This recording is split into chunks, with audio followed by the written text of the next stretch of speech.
Today we're going to make a variation of sauerkraut, but we're going to use some other vegetables that are really common this time of year in the autumn harvest.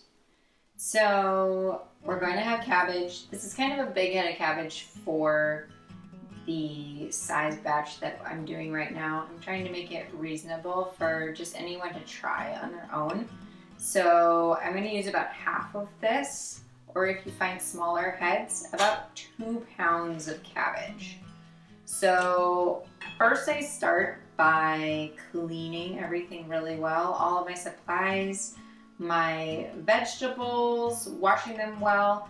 This guy has the outer leaf. I'm probably just going to take this one off and chuck him. But then the next 2 leaves, the best way that I find to do this is just to cut at the base, like so, and then they should peel pretty easily. And so we're going to reserve these 2 to put on the top of the ferment to push all the vegetables that are chopped up down under the brine. So we'll take off 2 of those from the outside and leave them whole. Now, as far as other equipment you'll need, all you're going to need really is a cutting board, a knife, a large bowl. I have 2 here, but 1 will work just fine. And then just regular canning jars. I just use the wide mouth ones because then my hand fits in it the best. So I'm just going to go ahead, now that I've taken those 2 leaves off, and cut the cabbage itself. Now, I just like to check over the cabbage itself to see if there's any like funky spots on it or anything. I see that this one has like a little piece like inside of it where it's like browned. So I'm going to take that out. I'll put that in my trash pile or my compost pile. And just for good measure, I'm going to weigh this for 2 pounds. But I've already sliced up the cabbage that I'm going to use. So see, this is only 1 pound. So this might be a lighter weight cabbage. And see how I'm just kind of cutting around the core? You don't want the very core of it. But it doesn't really matter what your pieces look like because it's all going to get chopped up anyways. So let's see where we're at. See, this isn't quite 2 pounds even. So I think with this, we're going to be golden. Yeah, totally. Okay, so the other things we're going to use are going to be cabbage, carrot, onion, and radish. Today I've used a black Spanish radish. I really love these. I do like to peel the skin off of these though. Otherwise it kind of like leaves black stuff on everything. So with this is a little bit too big.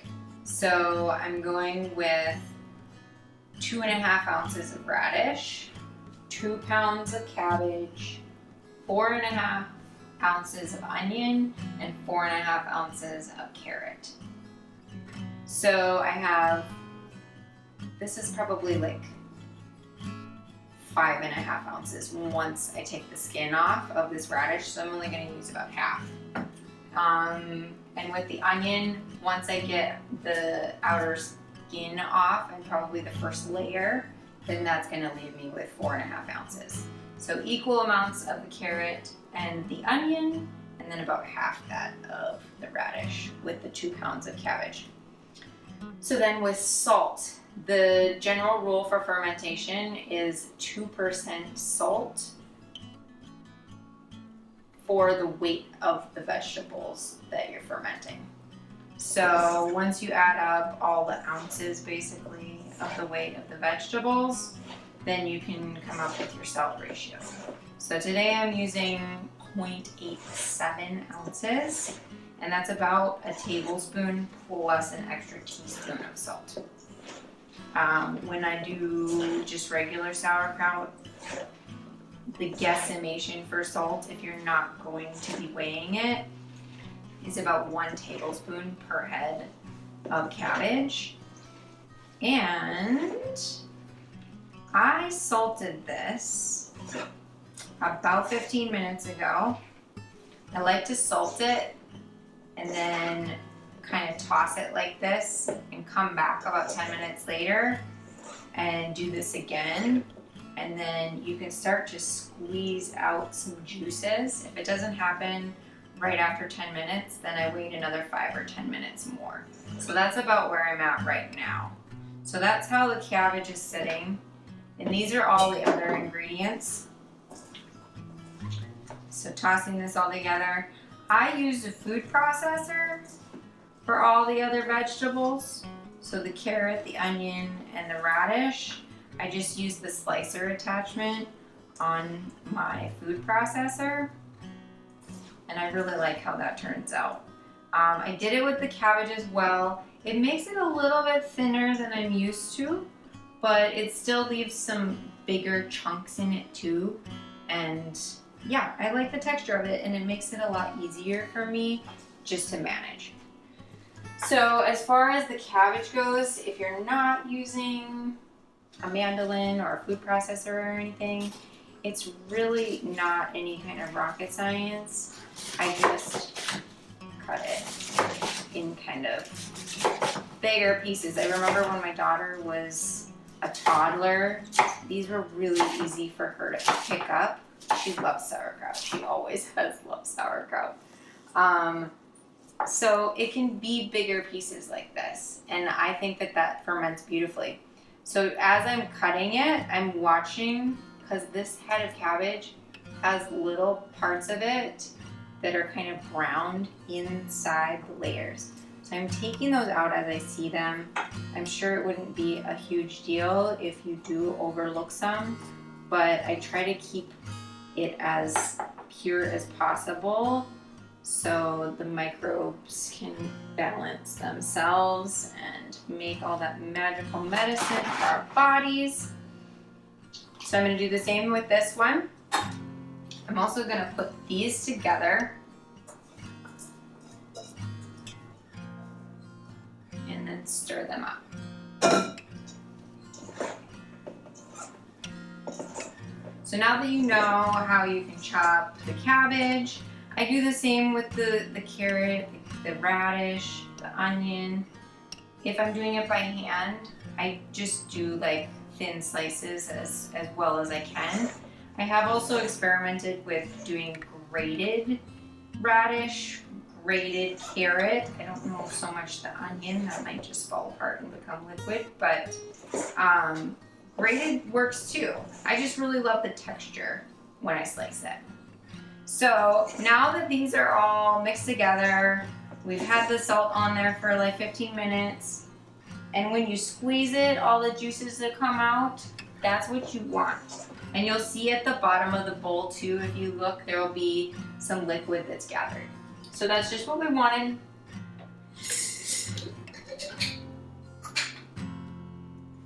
Now we can get our canning jars out, and I like to do this over the bowl because it's bound to fall when you're packing it in there. So after I pack it in there a couple handfuls at a time, then I like to press it down as hard as I can just to get the air pockets out of there, and then you can also fit a lot more in it. You can fit a lot more than it seems like you're going to begin with. So we're getting towards the top, and there's a little ridge on these mason jars, and you kind of want that liquid to come up to the ridge. I would say not beyond there at this point. And then I have the outer leaves of the last cabbage that I cut up for this, and I just kind of fold the sides in, so it's more like the width of the jar itself. And then I just kind of pack it on top. And the juices will come out, the brine will rise to the top, and that cabbage leaf is going to keep all of the cut up vegetables under the brine. So when you do go and open this jar after however long you choose to leave it to ferment, you're just going to take that outer leaf that you pressed on the top, you're going to take that off and throw it away, put it in your compost, whatever works for you. If there are any little pieces that float to the top, just kind of skim those off, pick those out, and you're good to go. Then I do like to wipe the rim, just like so. And this, I think, is because it gets the salt water off of there and it prevents this from rusting. And if it rusts, it makes it really hard to get off. So then you just screw on your regular lid and that baby is good to go. I like to set them on a plate, a baking dish, something like that, just out of direct sunlight. I will pack more, but I also wanted to talk about how long to leave your kraut. And this is totally a personal preference. When I was taught how to make sauerkraut, I was in dire need because I was having health problems at the time, and the woman who told me how to make this, she told me just to break into it after like 3 to 5 days because I needed the medicine. And now that I've made it for, oh gosh, like 8 years it's been that I've been making sauerkraut and had it a part of my life, I realized that I like it best after it's fermented for about a month and a half. I'll even leave it longer if I have enough and I can keep my little hands off of it. But sometimes I'm just really excited and I want to try it. So it's really up to you. See what works for you. I do also notice that I love it best after it's been in the refrigerator for about a week after that 1 month period. So yeah, do your thing and see what you find in all of your experiments. See, now this outer leaf is a little bit more crunchy, and I think I need to actually cut it in half for it to fit better. And you really just need it to be like the size of that opening, a little bit bigger so it's snug. And you'll feel that there's like resistance when you push it down, and then it won't pop back up. It'll just stay under the brine.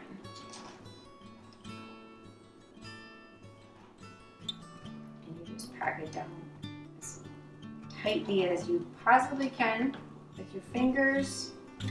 Got a little couple floaty pieces I'm going to take off of there. And then we're going to use our towel one more time to wipe this. And I think there's enough in here for 1 more pint. So you could do this in a quart plus a pint, even like the little jelly jars that are half this size, tall ones. You could do those. It's really up to you. You can make whatever size works for you. Just make sure you put it on a plate so any juices that might be released in the fermentation process over the next like 3 to 5 days, those get all caught. Otherwise you'll have a big mess to clean up, and we don't want that. Enjoy. Thank you so much for watching.